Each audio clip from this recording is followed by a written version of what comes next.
The season of joy and harmony is meant to be Christmas. For several individuals, it may be the best time of the year. That doesn't, however, mean that terrible things don't happen at Christmas or that grim, sinister occurrences are devoid of the holiday season. Here's the top 10 scariest Christmas mysteries, and make sure to like, subscribe, and hit the bell icon for future top 10s. Number 10. The spontaneous combustion of Matilda Rooney. Christmas 1885 was spent by a farmhand named John Larson with his employers Patrick and Matilda Rooney, an elderly couple who lived just outside Seneca, Illinois. Before Larson retired for the evening and went upstairs to bed, they shared some drinks. He underwent a coughing fit sometime during the night and had difficulty breathing, but soon returned to sleep. Traces of soot were found on his pillow when Larson woke up on Christmas morning. Larson went downstairs to find Patrick dead in his apartment, and he was surprised. There was nowhere to find Matilda. Matilda appeared to be the victim of spontaneous human combustion, causing her whole body to catch fire and burn to the ashes. Patrick was later found to have died of smoke inhalation. This clarified the coughing fit Larson had during the night. He was spared death because on the second floor, he slept behind a closed door. Number 9. The hit and run of Kevin Showalter. On Christmas Eve of 1973, when their car had a flat tire, the 22-year-old college student Kevin Showalter and his girlfriend were traveling through New London, Connecticut. Kevin pulled over and was in the midst of changing the tire when he was struck by a passing vehicle and killed. Kevin's mother soon sensed that when she went to retrieve the personal belongings of her son from the scene, something was wrong, but she was told that they were missing and that his death would possibly never be solved. Her ensuing inquiries will expose claims of shoddy police work and possible cover-up. Harvey Malov, a former New London mayor, was considered a possible suspect because at the time of Kevin's death, he had driven through the area, but given evidence that disputed eyewitness reports of the crash. Malov was found by a one-man grand jury to be the most probable suspect, but there wasn't enough evidence to file criminal charges. Harvey Malov, a former mayor of New London, was considered a possible attacker because he had passed through the area at the time of Kevin's death. Malov kept his innocence, and a man named Paul Hansen came forward in 1979 to admit that he was the culprit of the hit and run. Once again, he left behind a note taking responsibility for the death of Kevin.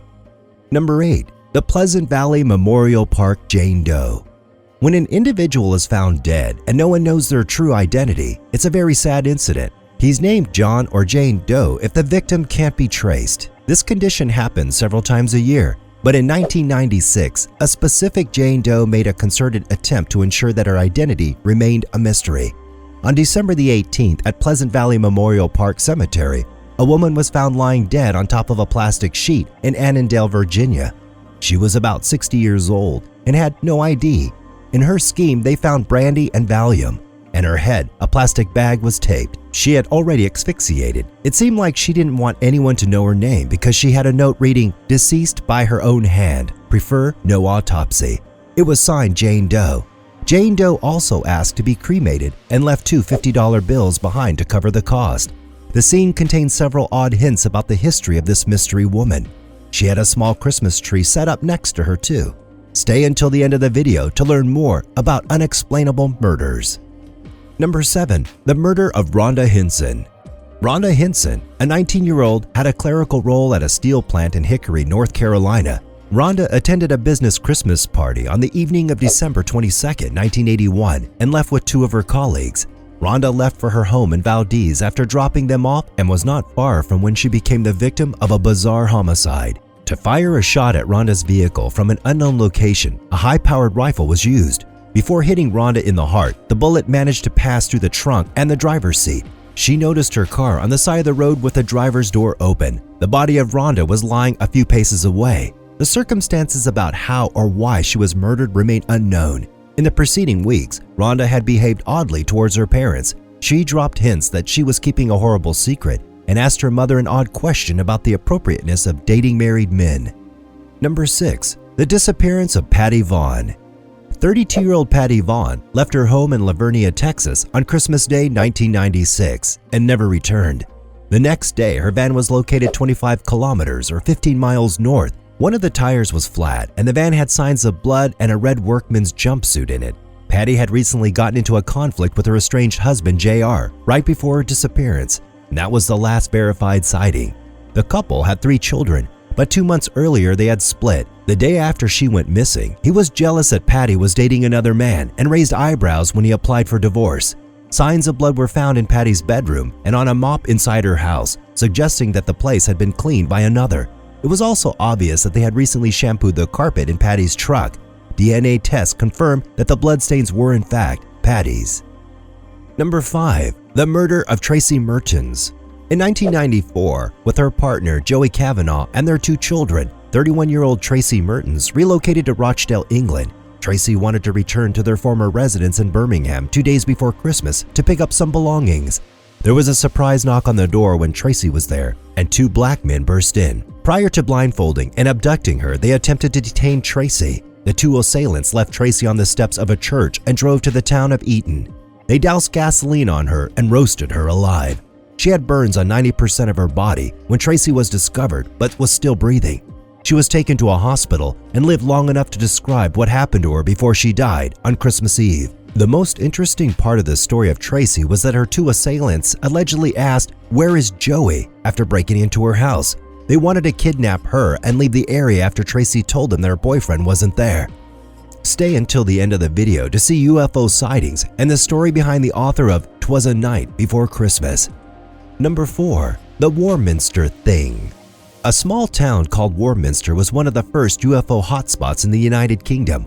Warminster was a haven for UFO sightings in the 1960s and 70s.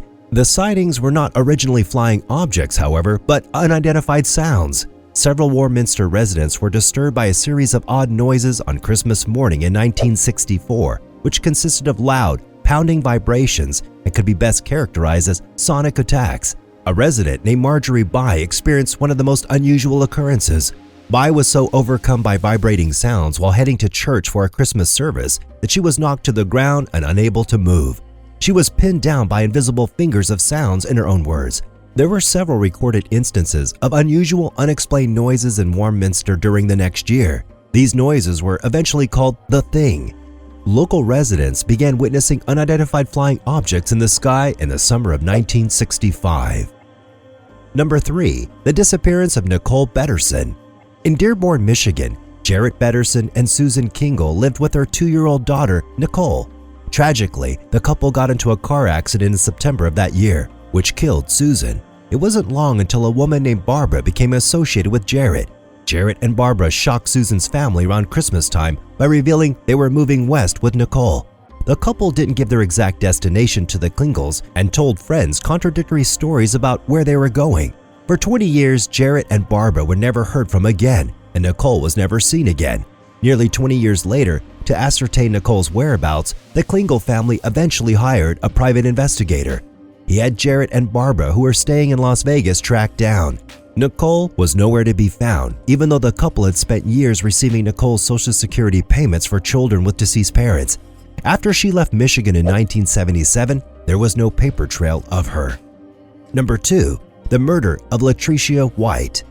Latricia White, a 30-year-old Lockhart, Texas native, spent Christmas 1994 with her boyfriend Lee Dub Walkerhagen and Chance, his 9-year-old son.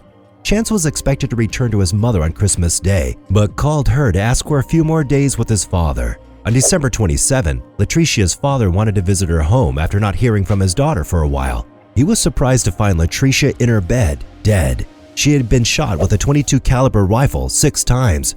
There was nowhere to find Dub and Chance Walkerhagen, and he was the prime suspect in her murder because Dub was notorious for having a violent temper and allegedly got into a heated argument with Latricia shortly before Christmas.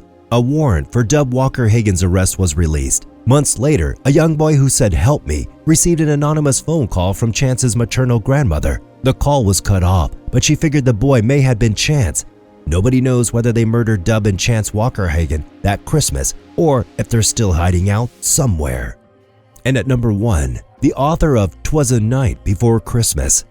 A poem, A Visit from St. Nicholas, also known as "'Twas the Night Before Christmas," is familiar to almost all who celebrate Christmas. Believe it or not, there is some mystery connected to the origin of this poem. No one knew for many years who wrote it. A visit from St. Nicholas was sent to the Sentinel, a Troy, New York newspaper, anonymously and first released on December 23, 1823. In 2000, a professor named Donald Wayne Foster provided convincing evidence that Henry Livingston Jr., who died in 1828, was probably the true author of A Visit from St. Nicholas. Foster claimed the poem bore a remarkable similarity to other writings of Livingston, but in Moore's body of work, it was a curious anomaly. Some called Moore a bitter, unsentimental individual and believed that his persona didn't match A Visit from St. Nicholas, but other historians disagreed. One of the most convincing pieces of evidence in favor of Livingston is that initially Dunder and Blixen were the names of Santa's last two reindeer in the poem and only became Donner and Blitzen because of the mistake of a printer. Moore wrote copies of his poem many years later, but made the same error by writing Donder and Blitzen. In fact, the words Dunder and Blixen are Dutch for thunder and lightning. Moore didn't speak Dutch, but Livingston did. Today, the controversy rages about who really wrote "'Twas the Night Before Christmas" after 2 centuries. Well, that wraps up today's video. Even though Christmas is known as a happy holiday, but it also has a horrifying backstory for some people. And if you enjoyed this video, make sure to like, subscribe, and hit the bell icon for more videos. Until then, and we'll see you in the next video.